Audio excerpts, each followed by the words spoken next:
Good morning, everyone. Pete Pardo here from Sea of Tranquility. Welcome to another edition of Ranking the Albums. Today we're going to look at the studio discography of, for some, might be a unknown band. For others, a favorite blues rock band from Britain. These guys formed in the early 60s. They're still going strong to this day.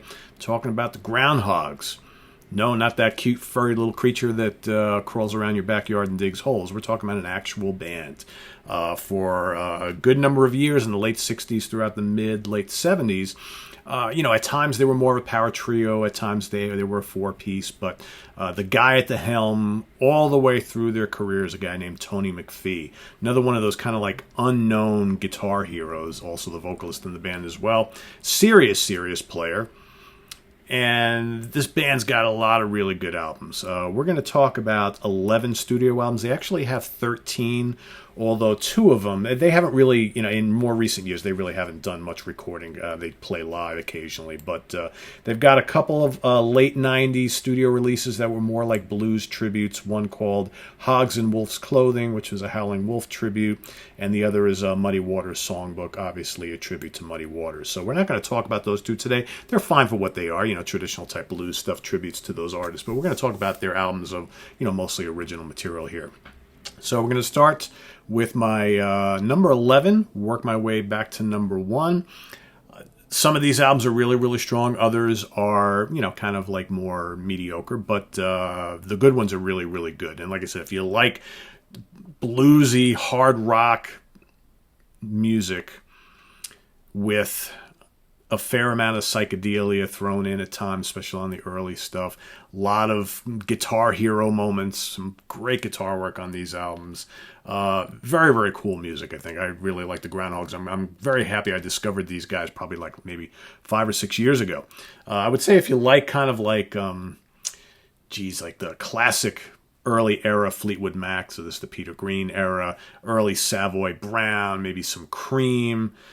Some of their early 70s stuff gets a little bit heavier than that, right? But just really good bluesy guitar work, decent vocals, good songs, got some blues stuff, some psych stuff, some heavy rock stuff. It's kind of like a mix of all sorts of things. So let's get started here. So a couple of these latter ones that I'm going to name, I actually don't have physical copies of. The first one is from 1987. It's called Back Against the Wall. All right. Not a huge fan of this album. It's this is the last album they did in the 80s before they went to kind of like a recording hiatus till they came back to do the kind of the blues tributes. This is a very kind of late 80s, just kind of tired blues rock album. It's very generic sounding. It's got a couple decent tracks. Waiting in the Shadows has some pretty good guitar work, but overall it's not a lot to recommend for this album. And again, a lot of these kind of bluesier artists and bands who were still recording into the 80s, especially later into the decade, into the 90s, kind of stuck like what to do, because at that time, kind of like blues rock really wasn't happening unless you're like Stevie Ray Vaughan or Robert Cray. But more importantly, that was kind of like the newer guard. These older bands were kind of struggling to figure out exactly what to do in that era. So Back Against the Wall from 87 is my number 11. Coming in at number 10, actually a bit more successful, from 1985, Razor's Edge. Pretty solid album. I think if they would have kind of stuck to the formula on this album for Back Against the Wall, I think it would have been a better album. But, this is pretty solid. Maybe a little bit unspectacular, but it's just good mid-80s blues rock. I Confess actually is pretty rockin'. The title track has plenty of hot guitar licks. Parts of this album sounds like similar period Rory Gallagher. If you remember Rory Gallagher's sound in the 80s, that's kind of like what you're going to get here on Razor's Edge. One More Chance, another highlight song on here. Plenty of guitar heroics on that particular track. So not a bad album. Razor's Edge for me, probably the last good Groundhogs album. All right, number 9, I'm going to go to an album from 1976. It's this one right here called Black Diamond. Okay, we got a little 2-on-1 here. This is the one we're talking about here. Somewhat kind of mainstream rock sounding. This, the band started off as a blues band, and as the kind of 70s wore on, they started dropping more of those kind of blues elements to become more of like a straight up rock band. That's kind of what this album is like. Fantasy Partner. Good track, good melodic hard rocker, live right, kind of funky. country blues. Again, another one of those songs that has like Rory Gallagher feel to it, with lots of slashing guitars and bluesy guitars and things like that. It's got a fantastic instrumental called Pastoral Future, which has some really nice kind of silky, liquidy guitar solos throughout. There's times where Tony McPhee kind of pays homage to Hendrix on a couple of their tracks throughout their albums. This is also one of them. So Black Diamond, decent album. Coming in at number 8, we're going to go to their first album from 1968, Scratching the Surface. I was kind of dug that album cover. Kind of bizarre, right? But pretty neat. Good British blues. If you like Fleetwood Mac, the early Fleetwood Mac, Chicken Shack, Savoy Brown, that sort of thing, you'll dig this album. It's got Rockin' Chair's a good song, Walkin' Blues, Married Men's got some really cool stinging guitar solos. Like I said, most of this album is very much indicative of the rest of the British blues movement of the late 60s. For my money, though, they got a harmonica player on this album. A little too much harmonica for my money. Thankfully, he left the band shortly after this first album, and then that was kind of it for them using harmonica in the music. I know some people dig harmonica. I'm not a huge fan of the instrument myself, so I think this would have been better off without it. But all in all, pretty solid debut from them. Next album, coming in at number 7, we're going to go to Crosscut Saw from 1976. That's this bad boy right there. Good mix of hard rockers and bluesier tunes. There's, we spoke about Jimi Hendrix before and how Tony, I think, was a fan. Excuse me. There's the 11th Hour, which is very Hendrix influenced. Got some great guitar work in that. Promiscuity and Boogie With Us, and that's spelled Boogie With Us, Withus. Both good hard rockers, right? Good hard rock stuff there. You got some acoustic gems. A lot of these albums have some acoustic tunes thrown in, which is actually really good. Fulfillment and Three-Way Split are some of the more acoustic gems on this album. All in all, pretty solid record. I dig both these. You can actually get this. This is a BGO release. You can get both of these albums on one disc. So that's number 7. Coming in at number 6. Let's go to their second album from 1969, Blues Obituary. Another kind of interesting cover there. Almost looks like something out of the Witchfinder General movie with Vincent Price. Here we got the harmonica player, like I mentioned. He's gone. Down to the trio. A lot of hard rock elements starting to creep into the band's music. So the band made a conscious effort to kind of leave their early blues sound behind. They still retain blues elements, but they wanted to be more of a straight-up rock band, and that kind of really started to happen here. You hear little bits of Cream, little bits of Led Zeppelin, who were just starting to break at the time, obviously. Plenty of Tony McPhee guitar crunch throughout this album. You got a track called BDD, which is quite good. Days of the Week, kind of a slow, bluesy romp, lots of guitar solo, and Express Man, Natchez Burning, kind of have that kind of maybe a more rockin' version of Savoy Brown, as well as the Peter Green era Fleetwood Mac. Light Was the Day is the big kind of guitar showcase on the album, and that is the last song. Light Was the Day. A lot of slide guitars, lots of rumbling. Ken Pastelnik drums, pretty good drummer. Just a really, really solid album. And that, again, signals a shift in the band's music that you're going to start to see on these upcoming albums. Number 5, the very, very solid from 1974. I dig this album a lot. The fact here going forward is the cream of the crop for Groundhogs. Fairly heavy album. Kind of really muscular blues rock, and especially on songs like Light My Light, Free From All Alarm. Very, very cool songs. Lots of heavy, crunchy blues rock and guitar. You got very cool Mellotron on Sins of the Father, Please Sing, Please Song, and Snowstorm. Tony liked using the Mellotron, so a couple of these kind of early 70s albums had like Mellotron for added like kind of atmosphere and songs. So very good album. What do we got here? 1, 2, 3, 4, 5, 6, 7, 8 tracks plus the CD reissue. It's got a bonus cut. Very, very good album. I like this one quite a bit. All right, next up, 1972's Hogwash. Not a fan of the cover, Tony. We love you, but I don't know if we necessarily needed your mug front and center on the cover. Hey, whatever. Another good mix of hard rock and blues with a touch of prog rock experimentation. So these guys use some keyboards now and then, early synths and Mellotron, like I mentioned before.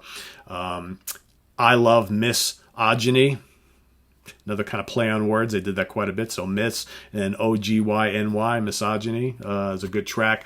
3744 James Road is a big epic blues rock. Sad as the Hunter is kind of groove-laden rocker with some tasty guitar licks. You've got Earth Shanty, brings the creepy Mellotron back in. You got acoustic guitars in that one as well. Really kind of a haunting track. Just a really good mix of styles on this album. This one, gets better and better with age, I think. And if you buy the CD reissue, this is a BGO release as well. You get 4 bonus tracks. You get their version of Rollin' and Tumblin', as well as 3 other Tony McPhee originals that are mostly like acoustic blues type of thing. So really, really solid record. Dig it quite a bit. All right, number 4. We're going to go to 1972. Who Will Save the World? The Mighty Groundhogs, of course. So if you look real carefully, if you're a comic book fan, yes, indeed, that is Neil Adams' comic book art throughout this entire CD on the album as well. So Neil Adams, of course, a very famous comic book artist who worked with both DC and Marvel Comics, famous for doing lots of classic Batman stuff. Here, engineered by Martin Birch. Martin Birch actually worked with the band on a string of albums. Okay, somewhat of a concept album. This one, it's all about kind of pollution, overpopulation, and war, all that sort of thing. What's happening to the Earth? Who will save the Earth from all this stuff? Who will save the world? Very strong album. So you got Earth Is Not Room Enough, blends kind of like heavy guitar rock with a little bit of prog. More Mellotron on that track. Yay, the Mellotron. Wages of Peace and Body and Mind are both rootsy kind of blues tracks. Death of the Sun has some really great acoustic guitar from Tony, reminding me a little bit of kind of like those early Jethro Tull albums, right? Like kind of Stand Up and Benefit. Lots of really nice acoustic guitar picking on there. Then you got the Gray Maze, which is a big, beefy, heavy blues rock with some big bass and guitar riffs. Tremendous sounding album and song. Peter Cruikshank actually was the bass player. So they had, for a couple of years, they had the kind of the classic lineup of the band was Tony McPhee, guitar, mellotron, harmonium, and vocals, Ken Postelnick on drums, and Peter Cruikshank on bass. That was the kind of power trio version of the band, probably their most notable lineup right there. So Who Will Save the World? The Mighty Groundhogs, coming in at number 4. All right. Or no, that was number 3. Sorry. All right, coming in at number 2. And actually, you know what? I did a order change here. So I meant to kind of change them around and I didn't. So actually, this should be number 4. And this Hogwash should be number 3. So just kind of switch those around there. But, both are really, really great. So it kind of really doesn't matter too much. I realized I made a little change at the last minute in my notes here. So number 2, these top 2 are fantastic. I'm going to say if you're not familiar with Groundhogs, you want to go pick up 2 right off the bat. Definitely get my 1 and 2. Thank Christ for the Bomb from 1970. Somewhat of a concept album as well. Anti-war concept album. Here we have, finally, for the band, their full-blown move from straight blues to scorching hard rock. Cream, Led Zeppelin, those are kind of the influences here. Jeff Beck Group, that sort of thing. You got the searing guitar attack of Strange Town, bluesy rock shuffle of Darkness Is No Friend. You got the haunting acoustic title track, very chilling track. You got the more textured Ship on the Ocean, which again goes back to like that kind of stand-up era Jethro Tull with some really nice mix of electric and acoustic guitars, Benefit as well. Status People is another hard rocker with some tremendous Peter Cruikshank bass. I mean, this guy, again, the reason why some of this early stuff reminds me of that early period Jethro Tull is because I think Peter Cruikshank's bass work reminds me so much of Glenn Cornick. Just big and fat, just and given plenty of room in the production, which I kind of like. Rich Man, Poor Man has a great late 60s style psych hook.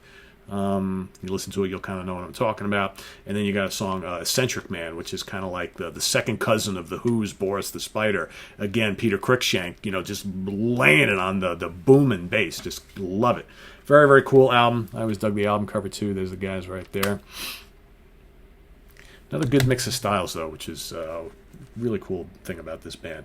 All right, so my number 1, I mean, this to me, this is the Groundhogs right here. Split from 1971. I like that bizarro cover right there. Well, there's a reason for it. So basically, before they recorded this album, Tony McPhee, he had sort of like a like a nervous breakdown or a really bad series of panic attacks, right? So this album was recorded post that, and this is basically him kind of talking about what he went through. Okay, here you got Martin Birch, first time working with the band, fresh off of working with Deep Purple and in rock. This is by far the band's heaviest album.